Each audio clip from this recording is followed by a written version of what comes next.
Hey everybody, maybe you've heard, Champions Online will be going free to play in early 2011. Recently, we entered closed beta, and the response we've gotten so far has been awesome. Most everyone knows about our big content updates such as Demon Flame, Blood Moon, and Revelation, but it's easy to overlook the changes we've made to improve the game's systems in the last year. So we wanted to take some time to talk about those changes and show off some of what free-to-play has to offer. Looking back, one of the big changes we made was to add Powerhouse Battle Rooms. These rooms are designed to allow any player to try out their power choices before committing to them.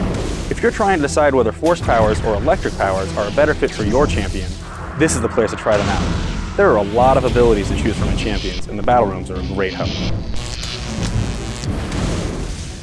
We've also given our pet system a big overhaul. There are more pet options, stronger pet powers, and a wider range of tactical choices for controlling your pets.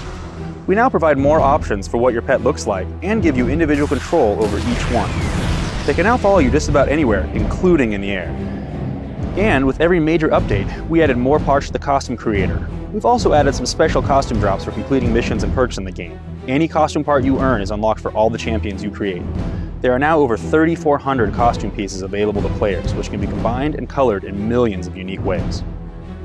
After launch, we also received a lot of feedback about our melee power frameworks, like Might or Martial Arts.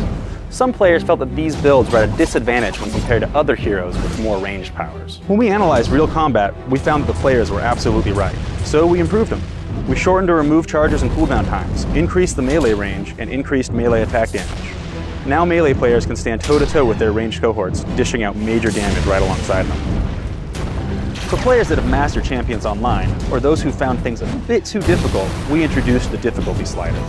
If you're on a team, the team leader decides what difficulty setting the team is playing at. Increasing difficulty changes the strength and durability of enemies, making the instance much more challenging. In addition, enemies may drop better gear. For free-to-play, we have some really big changes on the way. At the top of that list is definitely the addition of archetypes. Archetypes are basically an easy way to create a fun, powerful, and balanced hero. You choose your archetype based on what role and theme you want your hero to have. It specifies which powers you'll receive when you level up and which super stats you'll have.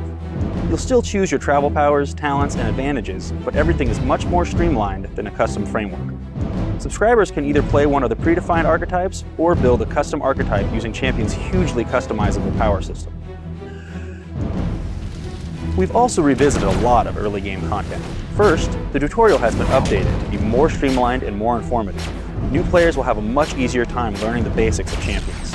Also, once you've played through the tutorial, you now have the option to skip it when you create a new champion. After arriving at the Renaissance Center, your hero can now stay in Millennium City to clean up the gangs in Westside. We've reworked the Westside area and its story. There are new missions and boss fights, as well as an overarching plot for the whole neighborhood. Really, we have so many other things to talk about. We haven't even touched on the changes to Desert Crisis, new powers, missions, storylines. We got a lot going on. Hopefully you'll come check us out early 2011 when Champions Online goes free to play.